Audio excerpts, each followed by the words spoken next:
আল্লাহ তাআলা শরীফ ওসমান হাদির মতো কিছু যুবক আমাদেরকে তৈরি করে দিন। তার যে সাহসিকতা, মৃত্যুকে উপেক্ষা করার, মৃত্যুর ভয়কে জয় করার।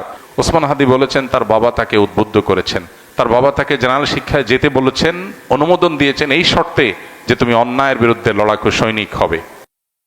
বিপ্লবী শরীফ ওসমান হাদির নীতি নৈতিকতাও আমাদের সবাইকে কাঁদিয়ে চলে যাওয়া সম্পর্কে কি বলবেন? দেখুন, ইসলাম আমাদেরকে সবসময় সৎ কাজের আদেশ এবং অসৎ কাজে বাধা প্রদান করার কথা বলে, অন্যায় অনাচারের বিরুদ্ধে অবস্থান নিতে বলে।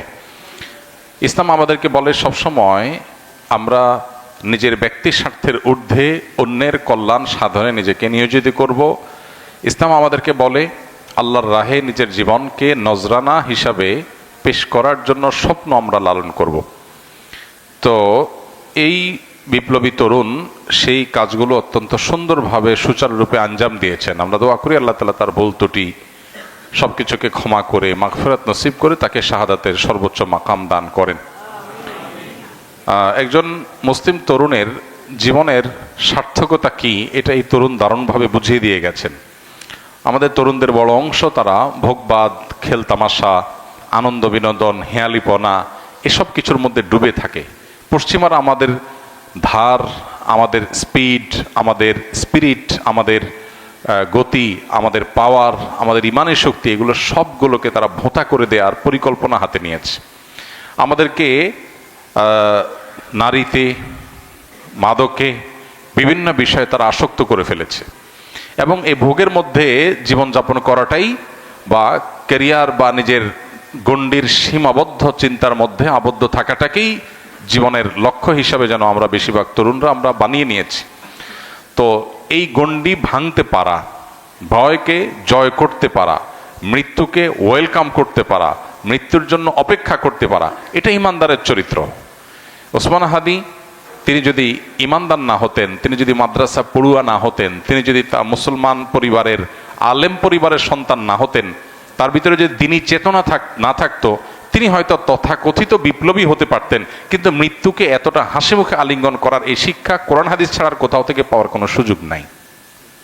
অতএব আমাদের প্রত্যেকটা যুবক কিভাবে তিনি ন্যায়নিষ্ঠ হবেন, কিভাবে তিনি দেশের মানুষকে, মুসলিম মিল্লাতকে অন্যায়ের হাত থেকে রক্ষা করবেন, আধিপত্যবাদের বিরুদ্ধে কিভাবে তিনি লড়ে যাবেন এবং ব্যক্তি স্বার্থ চিন্তা করবেন না, ফ্যামিলি স্বার্থ চিন্তা করবেন না, এগুলোর ঊর্ধ্বে উঠবেন, আল্লাহর উপরে ভরসা রাখবেন, আল্লাহর সঙ্গে সাক্ষাতের প্রত্যাশা করবেন, সেই ন্যায়নিষ্ঠ হওয়ার, অন্যায়ের বিরুদ্ধে প্রতিবাদী হওয়ার, অসৎ কাজে বাধা প্রদান করার শিক্ষা ওসমান হাদি আমাদেরকে দিয়ে গেছেন। আলহামদুলিল্লাহ, আমরা দোয়া করি আল্লাহ তাআলা তার শিক্ষা আমাদের জীবনে ধারণ করার তৌফিক দান করুন এবং আমাদের সবাইকে তার যে ভালো গুণগুলো আছে সেগুলো অর্জন করার। তার মতো আরো অনেক তরুণরা আমরা নিকট অতীতে দেখেছি, তারা দারুণভাবে নিজের কাজটা করে যেতে পেরেছেন, আদর্শ স্থাপন করতে পেরেছেন। আমরা তাদের সবার জন্য দোয়া করি এবং তার শোকসন্ত পরিবারকে আল্লাহ তাআলা সান্ত্বনা নসিব করুন এবং তার আদর্শ যেন হারিয়ে না যায়। ওসমান হাদিরা যেন যুগ যুগ ধরে এই দেশে, এদেশের মাটিতে বেঁচে থাকে।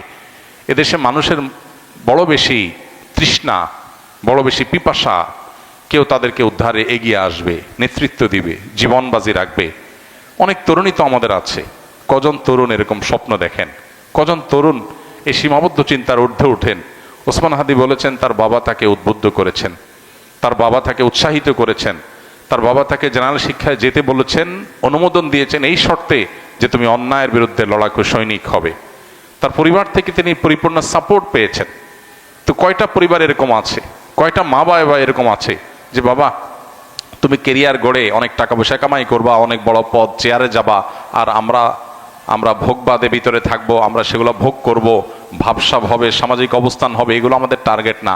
আমাদের টার্গেট তুমি মানুষ হও, ইমানদার হও, আল্লাহ ভীরু হও, আল্লাহ ছাড়া কাউকে পরোয়াকারী হইও না, সমাজটাকে পরিবর্তনের জন্য চেষ্টাটা করো। ইমানদারের সার্থকতা হলো সমাজ পরিবর্তন করার চেষ্টা যদি সে করে, চেষ্টা করতে না পারলেও আল্লাহর কাছে সব পরিপূর্ণভাবে পেয়ে যাবে। নবী করিম সাল্লাল্লাহু আলাইহি ওয়াসাল্লামের একটা হাদিস রয়েছে, কোনো ব্যক্তি যদি শাহাদাতের আকাঙ্ক্ষা লালন করে, শাহাদাতের তামান্না লালন করে, কিন্তু তার মৃত্যু যদি হয় বিছানায় স্বাভাবিক মৃত্যু, শহীদ যদি সে হতে নাও পারে, আল্লাহর কাছে শাহাদাতের মর্যাদা সে পেয়ে যাবে। অতএব স্বপ্নটা ইমানদারের বড় হতে হবে, চিন্তাটা পরিবর্তিত হতে হবে, চেতনাটা শানিত হতে হবে, পবিত্র হতে হবে, চিন্তাটা উন্নত হতে হবে।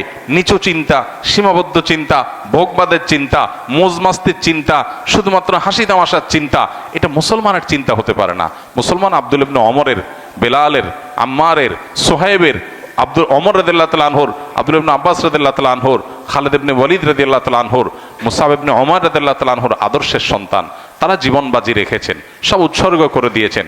আর ভোগ বিলাস এগুলো তো অন্য 10টা ছেলেও করতে পারে, আত্মত্যাগ সবাই করতে পারে না।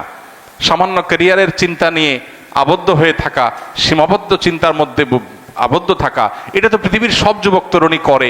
আমি ব্যতিক্রম, আমি ইউনিক, আমি ভিন্নতর, আমি মুসলিম, আমি অন্যরকম, এই বিষয়টা সবাই পারে না। এটার জন্য দরকার কোরআন এবং হাদিসের ইন্সপিরেশন, এটার জন্য দরকার কোরআন হাদিসের শিক্ষা, এটার জন্য দরকার হলো পারিবারিকভাবে সাহায্য, তাদের সহযোগিতা, তাদের সমর্থন। আল্লাহ তাআলা আমাদের তরুণদেরকে সব কিছু হাসিল করার তৌফিক দান করুন।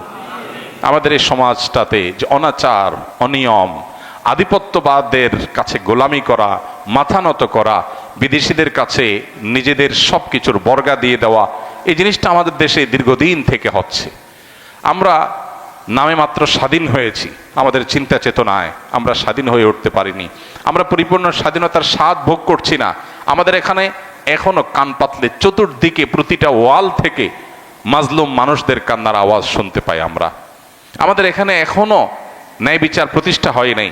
আমাদের এখানে অন্যায় করে এখনো মানুষ পার পেয়ে যায়। এগুলো থেকে উদ্ধার করে একটা সুন্দর সমাজ বিনির্মাণ হবে।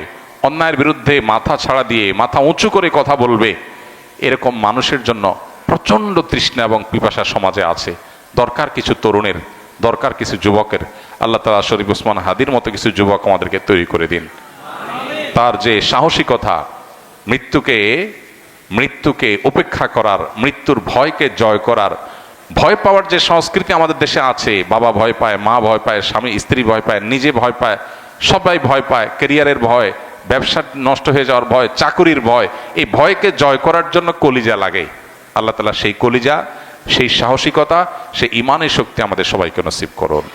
এবং আবারও দোয়া করি আল্লাহ তাআলা এই বিপ্লবীকে, এই তরুণকে তার ভুল ত্রুটিগুলোকে মাফ করে কিয়ামতের ময়দানে শহীদদের কাতারে সর্বোচ্চ সম্মানের সাথে তাকে শামিল হওয়ার তৌফিক দান করুন। এরপরে প্রশ্ন হলো, আমার একজন নিকটাত্মীয় 83 বছর বয়স, তিনি তার প্রোস্টেট সার্জারি হয়েছে, এখন ওনার প্রস্রাব অনিয়ন্ত্রিত, ডায়পার ব্যবহার করেন, কাপড় সম্পূর্ণ পরিষ্কার থাকে, এই অবস্থায় কি নামাজ হবে? অনেকে আছেন এই ধরনের অসুস্থ, যারা এরকম অসুস্থ, যাদের ডায়পার পরতে হয় কিংবা পেশাব একটা ব্যাগে করেন, তারা শরীরের সাথে সেটা ফিট করা থাকে, কাপড় চোপড়ে নাপাক লাগে না। এরকম ব্যক্তিরা এই ডায়পার বা পেশাবের যে ব্যাগ, এটা খুলে ফেললে যদি তার কাপড় চোপড় নষ্ট হবে, নামাজের জায়গা নষ্ট হবে এরকম মনে হয়, বরং ডায়পার পরা অবস্থাতে তারা নামাজ পড়বেন, কোনো অসুবিধা নেই। মাজুর হিসাবে তারা উযু করে পবিত্রতা অর্জন করে নিয়মতান্ত্রিকভাবে সালাত আদায় করলে তাদের সালাত হয়ে যাবে। আল্লাহ সুবহানাহু ওয়া তাআলা বলেছেন, ফাত্তাকুল্লাহা মাসতাতা'তুম, তোমরা আল্লাহকে যতটুকু সাধ্যে কোলায় ততটুকু ভয় করো।